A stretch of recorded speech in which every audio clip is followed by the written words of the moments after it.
Hi guys, I'm Laurie from Hudson Valley Bookkeeping. In this video, I'm going to teach you how to create a trailing 12 or a T12 in your QuickBooks Online file.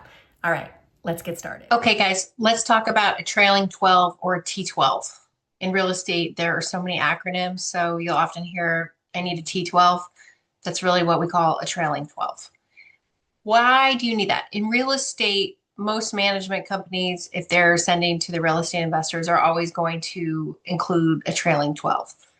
And I always recommend, just in general, for anyone, that you look at your profit and loss in a month by month increment. So even if we're only looking at a year, you're looking at them in columns, month over month over month. It's not good when they're mushed together.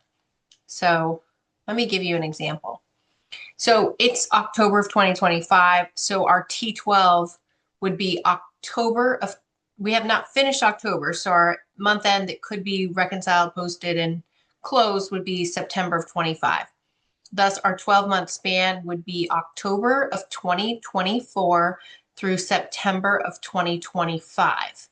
Now, let me just show you what this looks like in a general, if you just look at the last 12 months, right? And just guys, just so you know, we're not in classic view. We are in the new view. So it'll show it over here a lot. You'll see these things about switch to classic. I'm just trying to get used to this. Just understand that they are going to always be changing it. Okay. So in this instance, right, it's really hard to see if there's any gaps or any significant changes. Now, my file here is just a demo file, so I don't really have any significant changes.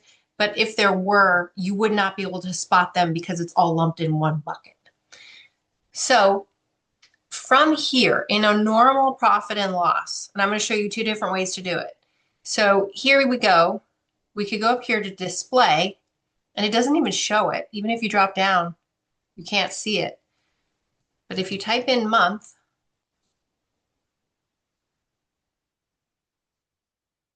now you've got it.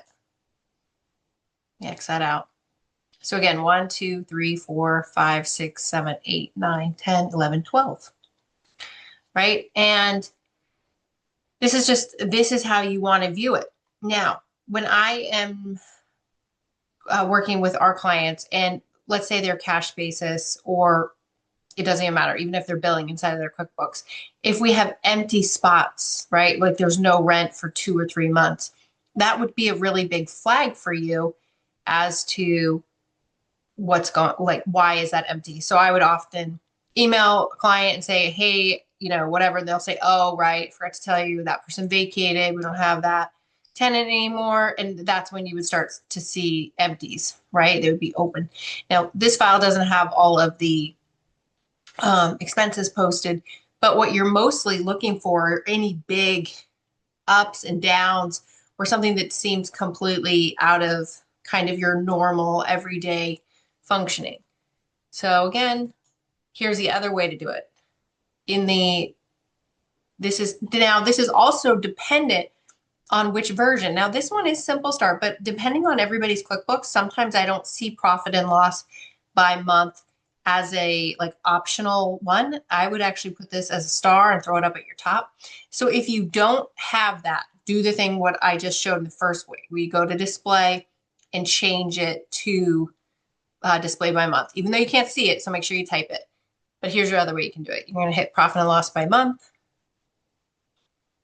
It's going to default to just this year. We're going to say 10/1/24 to 9/30. Come on. 9/30/25. And then a lot of times when you're doing a T12 or you have to give one to someone, you could then hit this export and you can go to Excel or CSV.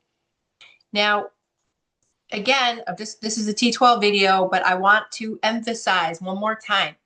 Do not make one rental income code and one CAM income, okay? Because then it's going to look like this.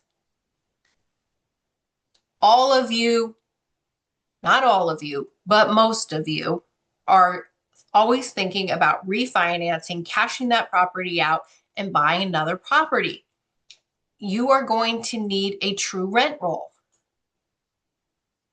If you have it this way, where everyone is broken out, you could, let me just show you. This is like bonus video here. We're going to export it. I'll do CSV because I'm going to go to a Google Sheet. Well, actually, I'm just going to go to Excel. So what you can do when the banker asks for a rent roll, right? All you have to do is export this, maybe make it a little prettier. Then you're just going to delete this and you have a rent roll, and you didn't have to pay for Yardi or AppFolio or any of those. This is only okay if what? You make sure that you have sub accounts and you break out every unit, not by the tenant name, but by the unit or space number. If you do this, and any banker or whatever you need to do, and they ask you for a rent roll, you can send it to them. It could be whatever date range they're asking for. But if you don't do it this way, you're going to have to sit and hand post and figure out in Excel and waste hours and hours of time. So I'm on my soapbox. Make sure you break out your income so that it's very simple for any banker or you who is evaluating the performance of your property to be able to see what's going on. Like you could have these, right? Could be zeros. You could have empty holes. That's what your rent roll will show. And that's where you should be looking too, always. Like if something happened, maybe a tenant didn't pay, you never know. All right, I'm Laurie from Hudson Valley Bookkeeping. Please reach out. We specialize in commercial real estate bookkeeping as well as QuickBooks coaching. All right, have a great day.